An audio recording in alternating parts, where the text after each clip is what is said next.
For you to have the relationship that you want in your life, you have to do this. You absolutely 100% no get out of jail free card.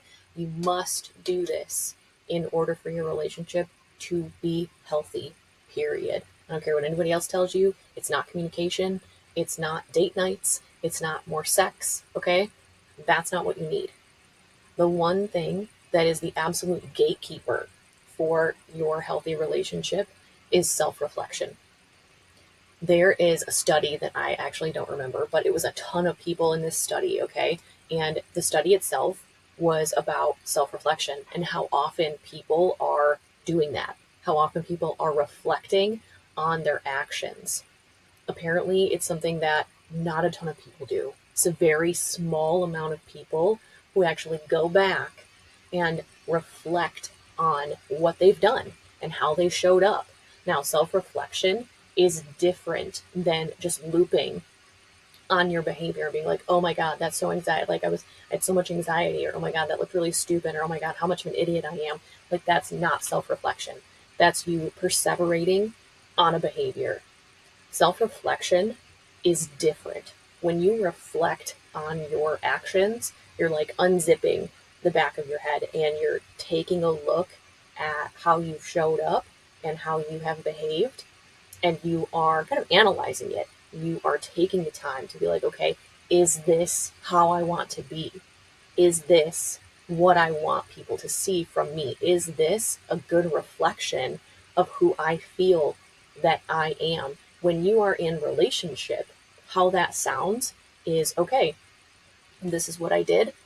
I don't like that, or they didn't like that. So how can I change it? Or do I need to change it? Is there something else that needs to happen in between? So you're looking at your actions and making a decision about those actions. Okay? You are analyzing it. You are in like looking at it through a microscope, basically, to decide if that's what you want to do in the future. Okay? Now there are some pitfalls that come with self-reflection. And it's these pitfalls often stop people, especially women. Okay? It will stop people from actually making the changes that need to happen. So what ends up happening is we'll go into our head and we'll look at our behavior and will say, oh my God, I'm such an idiot. I shouldn't have done that. Okay. Or they'll just be like, oh, I'm such an idiot. How embarrassing. And they'll stop right there. They'll stop right there and they'll just make themselves feel like shit. They are judging their behavior in such a way that they are not progressing from the behavior.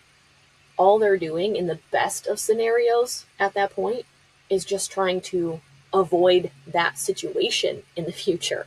They're not looking to see how they can change their behavior. They're just like, oh my God, how can I avoid being in that situation ever again so I don't have to repeat that behavior?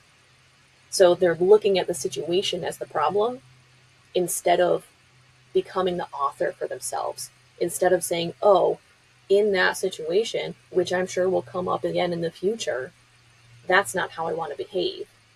That's the next step. Okay? So a lot of people will stay in judgment. They'll look at their behavior, if they do at all. They'll look at their behavior and then they'll stay in judgment and they'll loop on judgment and they'll make themselves feel bad. So the step you have to take, it's almost like there's two different branches. Okay? So there's the branch where you just sit in judgment forever. Okay? It's like purgatory. And then the other branch is where you look at your behavior and you take what's called radical responsibility, which is another video that I'll do. Also, at this point, before I share radical responsibility with you, if this has been helpful at all so far and you want to hear more, make sure you hit that subscribe button and the bell so that you can get the next video in this like basic series. Okay? So, radical responsibility. This is where you look at a situation and you decide, like, hey, where am I at fault here? Where do I need to take some of the responsibility here? So if we're looking at this one situation, how much of it is on the situation and the other people that were in it, and how much of this is on me? Because even if you're thrust into something, even if it's not your fault, you were still in the situation and you still have a responsibility on how you showed up.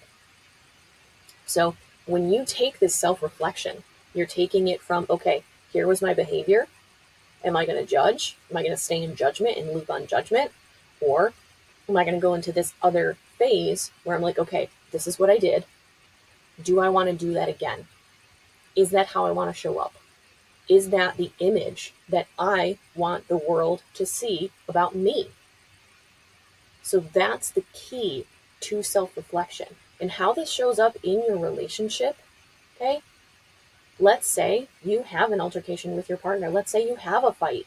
Let's say he did something that you didn't like, or maybe you did something that he didn't like.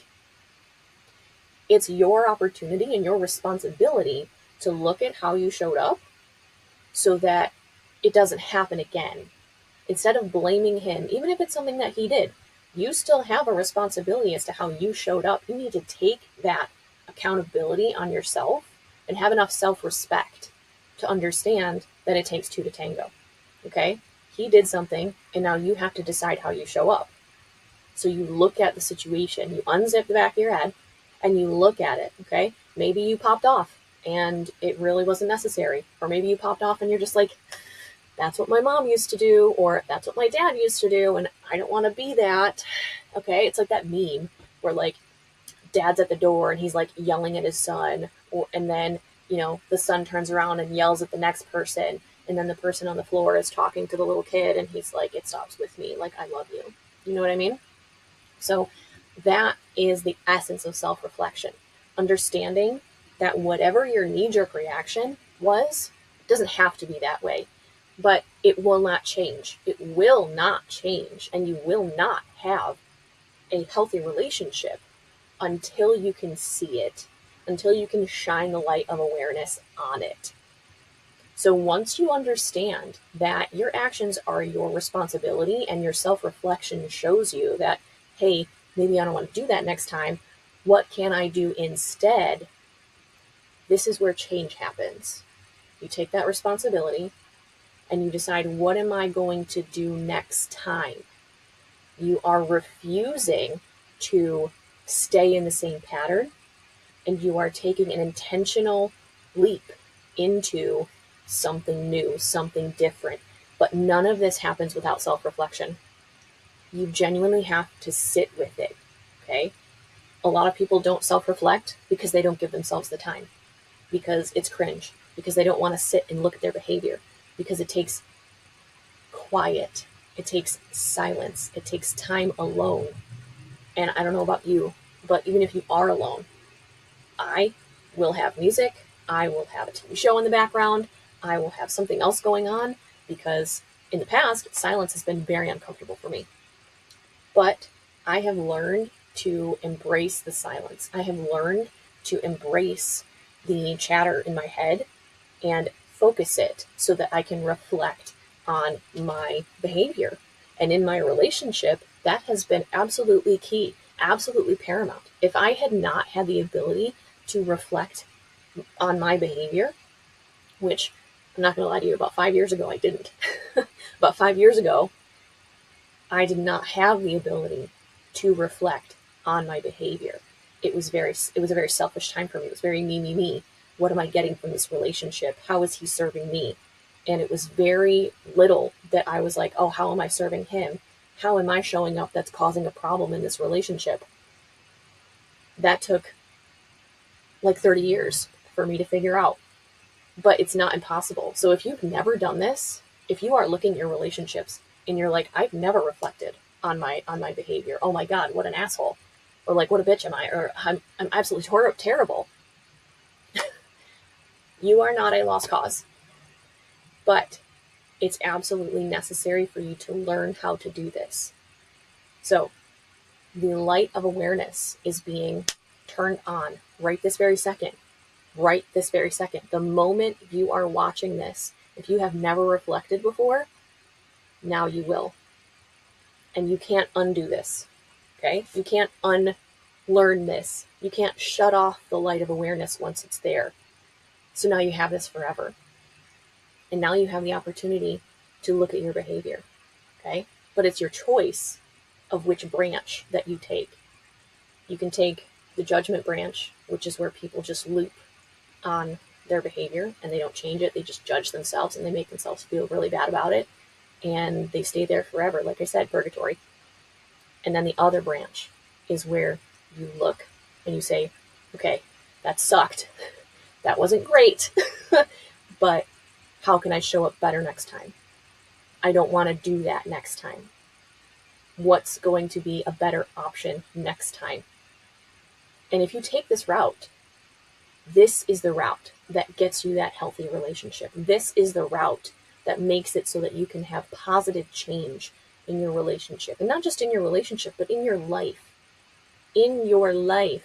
So if you struggle with anything, whether it's your weight, procrastination, getting your job done, yelling at your kids, going out with friends, being social, if you struggle with any of this stuff, self-reflection will solve it for you. It will be the first step of solving it for you if you see it as an issue. Okay?